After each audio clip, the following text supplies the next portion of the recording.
Ah, effectivement, eh bien, et c'est la cause de cette brouille, Gérard Vespierre, de cette brouille diplomatique.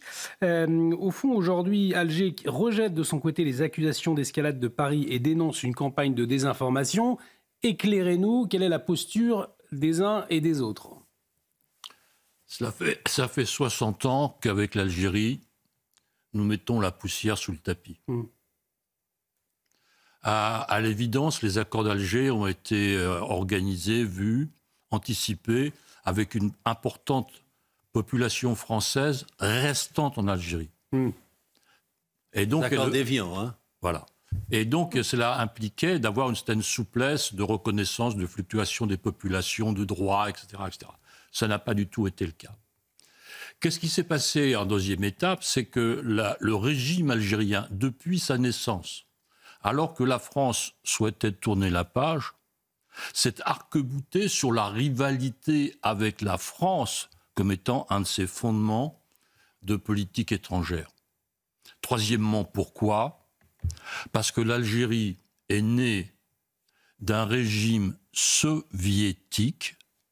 L'Union soviétique, dans les années 50-60, a porté sur donc la naissance du FLN, a favorisé la structure du gouvernement algérien sous un régime à parti unique, avec une économie nationalisée, avec une militarisation du pouvoir. Ce sont les trois piliers du système soviétique.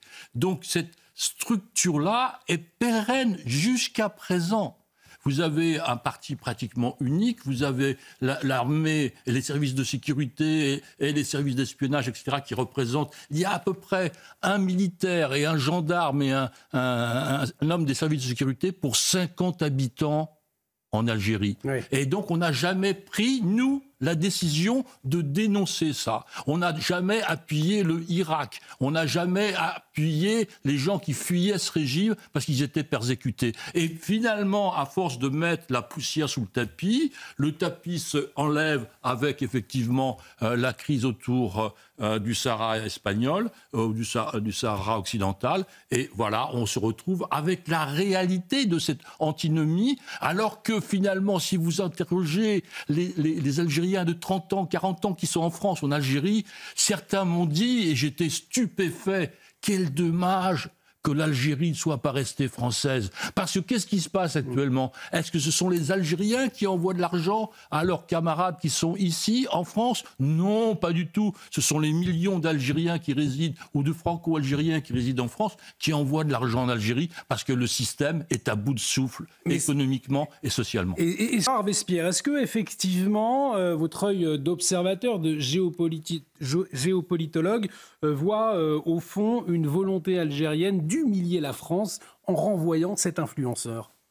Une humiliation, peut-être pas, mais en tout cas, ça s'inscrit dans une situation géopolitique africaine tout à fait spéciale. Si on regarde ce qui se passe dans la région juste au sud de l'Algérie, le Sahel, n'est-ce pas, et les difficultés que la France rencontre dans ses positions au Sahel.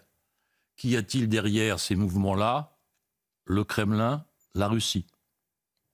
Et qui avez-vous derrière le régime algérien? Structurellement, historiquement, comme je l'ai rappelé tout à l'heure, le régime russe.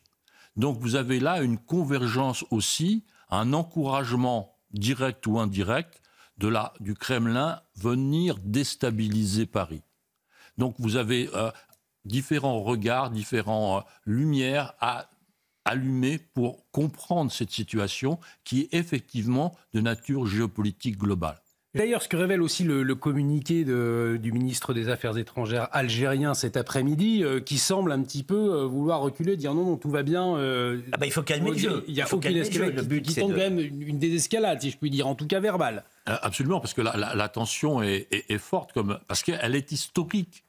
Il y a un phénomène de révélation, mais les structures, même des pouvoirs des deux côtés de l'Algérie, sont tellement différents et opposés qu'on arrive à un moment à la réalité des choses, à la réalité des structures, à la réalité des données. On a été très très gentil avec l'Algérie. Regardez ce qui s'est passé en France, à côté du Irak, n'est-ce pas? On n'a pas du tout encouragé le peuple algérien à continuer le combat ou à l'amplifier. On a été vraiment très raisonnable. Et voyez-vous, eh bien, il n'y a aucun, je dirais, signe en retour du pouvoir algérien. Donc c'est vraiment là une volonté de déstabilisation. Quelle levier ? Elle a réagi de la manière suivante, c'est-à-dire qu'elle rejette les accusations d'escalade de Paris et elle dénonce une campagne de désinformation. Est-ce qu'on peut y voir finalement le premier signe d'une sorte, si je puis dire, de reculade de l'Algérie qui se dit « oula, peut-être que là, ça commence à chauffer ». Je pense qu'actuellement, on est dans une phase d'inventaire des deux côtés. Donc la France dit voilà ce que je peux faire éventuellement sur les nationalités, sur les fortunes privées, sur les transferts de fonds mensuels, etc. Donc voilà, on fait la liste. Et de l'autre côté, on se dit là effectivement, il y a des moyens de pression qui peuvent nous faire mal. Donc on est dans cette phase à la fois d'inventaire et d'observation de part et d'autre de la Méditerranée en disant jusqu'où il ne faut pas aller trop loin. Donc là, on est tout de même dans de la diplomatie